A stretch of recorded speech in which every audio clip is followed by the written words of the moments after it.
इनसे पूछा जाता है अगले 5 साल में क्या करोगे, तुम्हें दोबारा क्यों वोट दें।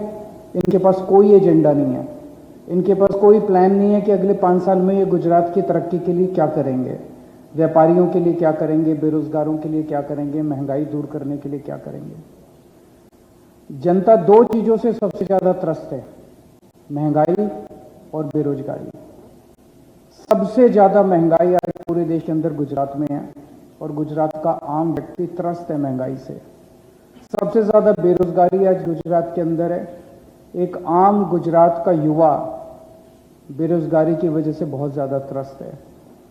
ऐसे में लोगों के अंदर अपने आप चर्चा है कि दिल्ली के अंदर आम आदमी पार्टी ने खूब काम किया, अब पंजाब के अंदर खूब काम कर रही है, महंगाई से राहत दिलाती है आम आदमी पार्टी, बिजली मुफ्त कर देती है, शिक्षा अच्छी करती है, शिक्षा पे पैसे बचने लगते हैं, सबका इलाज मुफ्त कराते हैं, इलाज पे पैसे बचने लगते हैं, महिलाओं को 1-1 हज़ार रुपये महीना देंगे, बेरोजगारों को रोजगार देंगे। ये सारी बातें अपने आप फैल चुकी हैं पूरे गुजरात में। तो लोग बदलाव चाहते हैं, लोग महंगाई और बेरोजगारी से राहत चाहते हैं, जिसका बेरोजगारी से राहत चाहते हैं, जिसका एजेंडा आम आदमी को दिया है। इन्होंने 1 साल पहले अपने मुख्यमंत्री बदल दिए। पहले विजय रूपानी साहब थे, उनको बदल के भूपेंद्र पटेल साहब को ले आए। क्यों? इसका मतलब ये मानते हैं कि विजय रूपानी में कुछ गड़बड़ थी, कुछ कमी थी, पता नहीं, वो भ्रष्ट थे इसलिए हटाया गया, वो इनएफिशिएंट थे इसलिए हटाया गया, किस लिए हटाया गया, लेकिन 1 साल पहले उन्हें हटा दिया गया। और उसके पहले जब विजय रूपानी साहब को लाया गया था तो जनता से नहीं पूछा गया, अपने आप ही ये दिल्ली में बैठ के मुख्यमंत्री बदलते रहते हैं, दिल्ली में बैठ के अरे गुजरात के लोगों ने, हम लोग जनतंत्र में रहते हैं, जनतंत्र में जनता तय करती है कि मुख्यमंत्री कौन होगा। आपने जनता से तो पूछा ही नहीं कि विजय रूपानी मुख्यमंत्री बनेंगे 2016 में, और फिर 2021 में आपने पूछा ही नहीं कि विजय रूपानी जी को हटाएं कि ना हटाएं। आपने पूछा ही नहीं कि भूपेंद्र पटेल को हटाएं कि किसी और को बनाएं, भूपेंद्र पटेल को बनाएं कि किसी और को। हम ऐसे नहीं करते, हमारी आम आदमी पार्टी में हम ऐसे नहीं करते। हम जनता से पूछ के तय करते हैं कि आप किसे मुख्यमंत्री बनाना चाहते हैं। आप लोगों को याद होगा जब पंजाब के चुनाव हुए थे, हमने जनता से पूछा था कि अगला मुख्यमंत्री कौन होना चाहिए, और बड़े भारी बहुमत से जनता ने भगवंत मान साहब का नाम लिया था कि भगवंत मान को हम मुख्यमंत्री देखना चाहते हैं, और जनता की इच्छा के अनुसार हमने भगवंत मान साहब का नाम अनाउंस किया था। अब पूरे गुजरात के अंदर माहौल ये बन चुका है कि आम आदमी पार्टी की सरकार आ रही है, बदलाव होने जा रहा है, आम आदमी पार्टी की सरकार आ रही है। तो आम आदमी पार्टी की सरकार अगर आ रही है तो जो भी हमारा सीएम कैंडिडेट होगा वो गुजरात का नेक्स्ट सीएम होगा। तो आज हम गुजरात की जनता से पूछना चाहते हैं कि आप बताइए कि गुजरात का अगला सीएम कौन होना चाहिए। हम इसके लिए आज जनता की राय जानने के लिए एक नंबर जारी कर रहे हैं, 6357 000 360, 6357 000 360, 63 57 00 0360। इसके ऊपर आप एसएमएस कर सकते हैं, इस पे आप व्हाट्सएप मैसेज भेज सकते हैं, इस पे आप वॉइस मैसेज छोड़ सकते हैं, और एक ईमेल जारी कर रहे हैं, आपनोसीएम AAPNOCM@gmail.com, आपनोCM@gmail.com। तो 4 तरह से आप हमें अपना चॉइस दे सकते हैं, एसएमएस करके, व्हाट्सएप करके, वॉइस मैसेज से या ईमेल से। ये नंबर अभी चालू है, इस पे ईमेल आईडी पे ईमेल कर सकते हैं। 3 तारीख की शाम को 5 बजे तक ये चालू रहेगा, और 4 तारीख को जो भी नतीजे आएंगे हम गुजरात के लोगों के सामने रखेंगे कि गुजरात के लोग अपना अगला सीएम किसे बनाना चाहते हैं। मैं भगवंत मान जी से निवेदन करूंगा कि बहुत बहुत धन्यवाद। आम आदमी पार्टी के नेशनल कन्वीनर अरविंद केजरीवाल जी, गुजरात के हमारे प्रधान साहब। और गुजरात का जो media, social media, print media, electronic media, जिस भी मंच को आप रिप्रेजेंट करते हो, आपका स्वागत है। हम लोग गुजरात में जब से आने लगे हैं, हर सभा में हमें ये लगता है शायद ये रिकॉर्ड है इकट्ठा होने का, लोगों के आने का, ये रिकॉर्ड हुआ, इससे ज़्यादा तो क्या होंगे। लेकिन उसी दिन शाम वाली जनसभा में दोपहर वाला रिकॉर्ड टूट जाता है। लोग अपने आप बाहर आ रहे हैं। ये तब्दीली के संकेत होते हैं। मैंने पंजाब में ये देखा है आंखों से कि लोग अपने आप बाहर आते थे, अपने बच्चों के साथ बाहर आते थे। यहाँ हमारा रूट बनता था, जाना है, अभी जाना 30 किलोमीटर है, लेकिन जो छोटे छोटे कस्बे उस 30 किलोमीटर में रास्ते में थे, वहाँ लोग लाइन बना के सड़क के दोनों तरफ खड़े होते थे। ये तब्दीली का संकेत है, खुद लोगों का चल कर आना।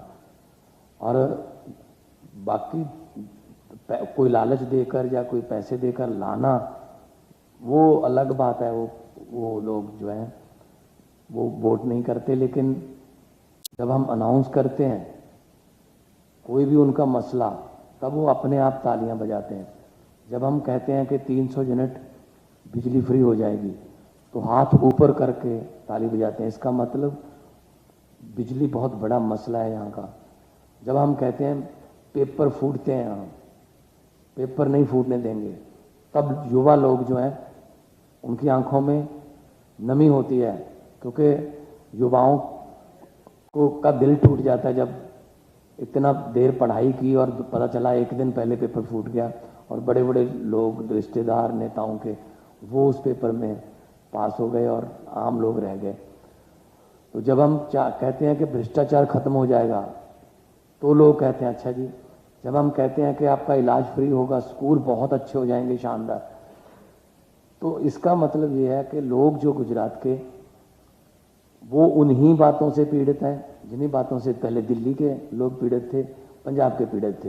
बिजली फ्री करना कोई रॉकेट साइंस नहीं है। अरविंद केजरीवाल जी ने दिल्ली में की, हमने 7 महीने अभी हुए हैं बने हुए। 1 जुलाई को हम 16 मार्च को हमने शपथ ली थी, 1 जुलाई से हमने पंजाब में बिजली फ्री कर दी। तो 50 लाख घरों से ज़्यादा घरों को इस वक्त जीरो बिल आता है, आउट ऑफ 74 लाख। अभी सर्दी का बिल आएगा तो ये आंकड़ा जो है 68 लाख तक जाएगा।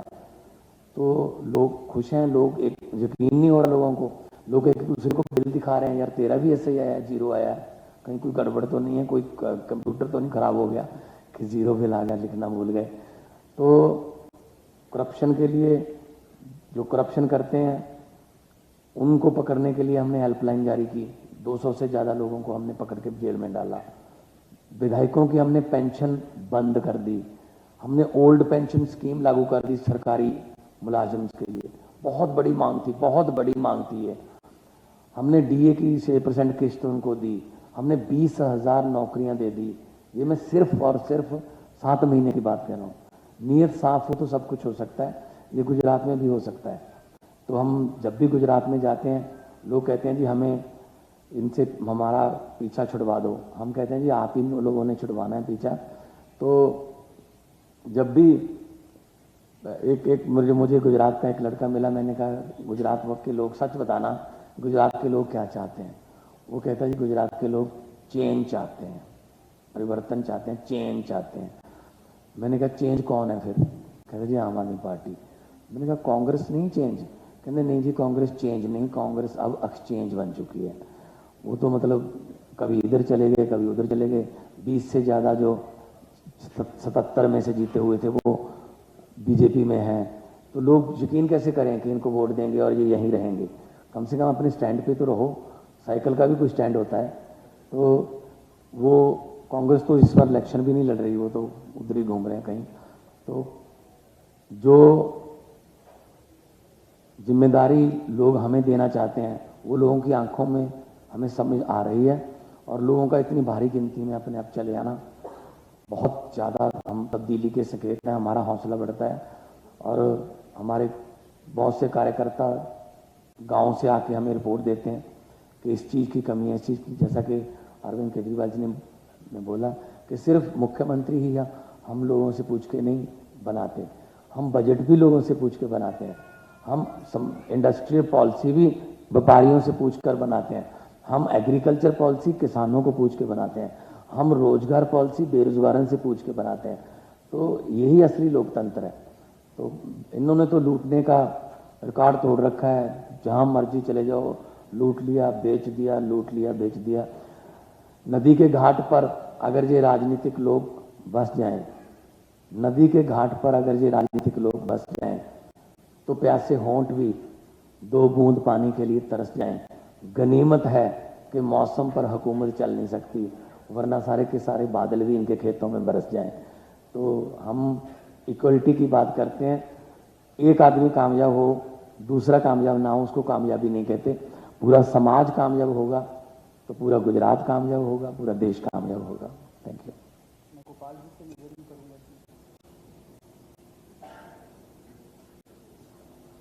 આજે ખૂબ ઉત્સાહ અને ગર્વનો દિવસ છે આપણા ગુજરાત માટે કે ગુજરાતના ઇતિહાસમાં પહેલીવાર એવું થવા જઈ રહ્યું છે કે જનતાને પૂછવામાં આવી રહ્યું છે કે જનતા કોને પસંદ કરે છે।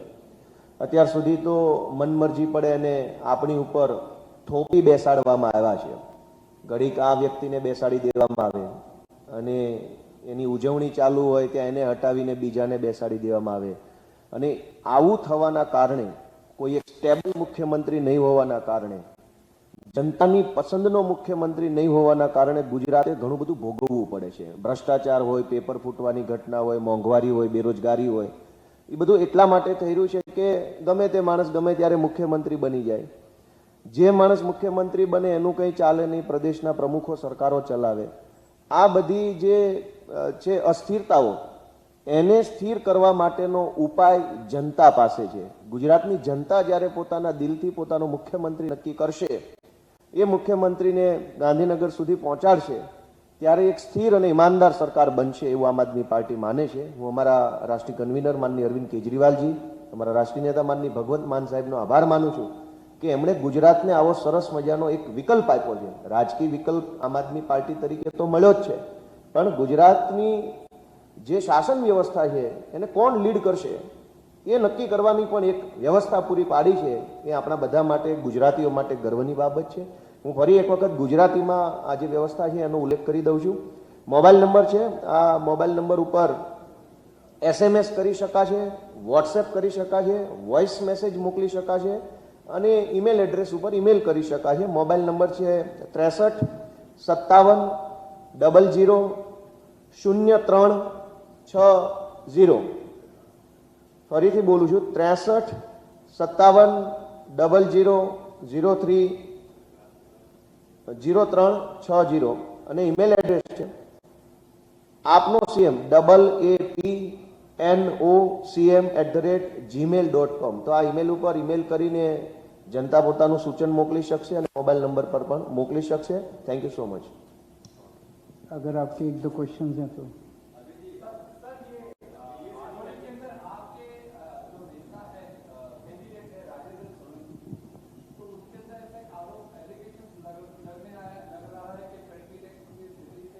गलत है, और ये मैंने भी अखबार में पढ़ा कि उन्होंने कोई ऐसा स्टेटमेंट, उन्होंने कोई ऐसा स्टेटमेंट दिया, उन्होंने कोई स्टेटमेंट दिया, हमारा उससे कोई लेना देना नहीं है। Let them probe. एक चीज़ सोचिए, अगर हमारा उस पैसे से कुछ लेना देना होता, आज केजरीवाल यहाँ नहीं बैठा होता, ये पकड़ के मेरे को जेल में डाल देते। वो ढूंढ रहे हैं मेरे खिलाफ कुछ मिल जाए। वो तो अभी 1 महीना बचा, आप देखना कितने आरोप लगेंगे। वो क्या पहले कह रहे थे मनीष जी ने कोई शराब घोटाला कर दिया, फिर गिरफ्तार क्यों नहीं कर रहे, जेल में क्यों नहीं डाल रहे मनीष सिसोदिया को?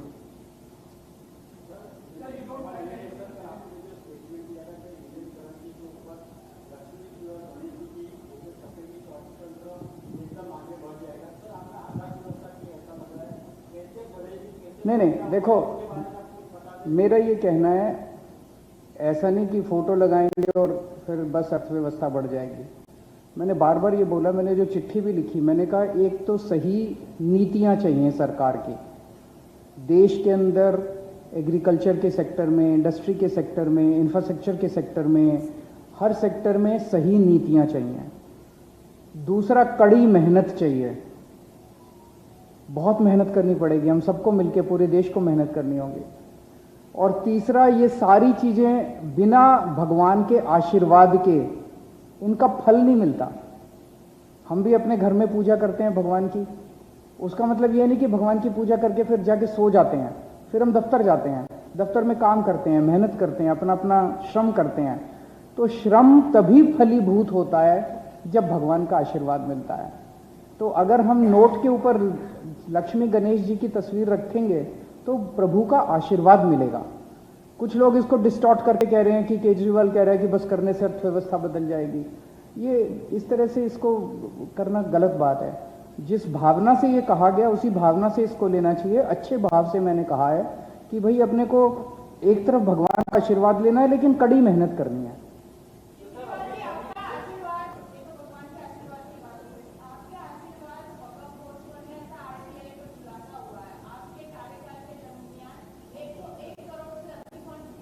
दिखावट है, कुछ भी बोल देते हैं। यूपी में 1000 करोड़ दिया गया, कोई बोल देगा। ये लोग कुछ भी, अभी तो देखना क्या क्या बोलेंगे, अभी 1 महीना बाकी है। लेकिन ये जितने आरोप लगा रहे हैं ये बड़ा सुखद है। इसका मतलब ये घबराए हुए हैं। भारतीय जनता पार्टी आज केवल और केवल आम आदमी पार्टी से घबराती है, कांग्रेस से नहीं घबराती वो। और आम आदमी पार्टी से क्यों घबराती है? क्योंकि जनता हमारे साथ है।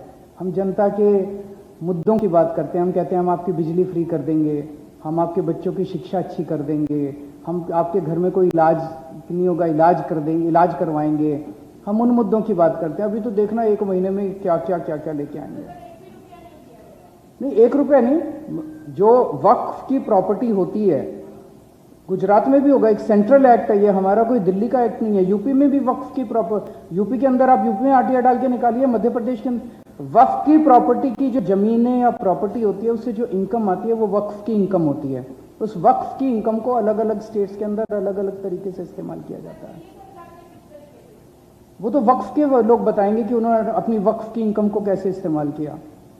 और अगर आप निष्पक्ष तौर पे जानना चाहते हैं, मैंने एक दिन देखा था उत्तर प्रदेश के अंदर हमसे ज्यादा खर्चा किया गया, मध्य प्रदेश के अंदर हमसे ज्यादा खर्चा किया गया।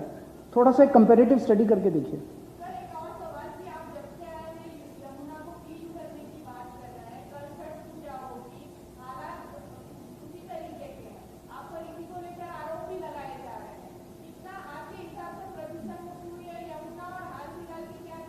मुझे बेहद खुशी है कि गुजरात के अंदर दिल्ली की यमुना की चर्चा हो रही है।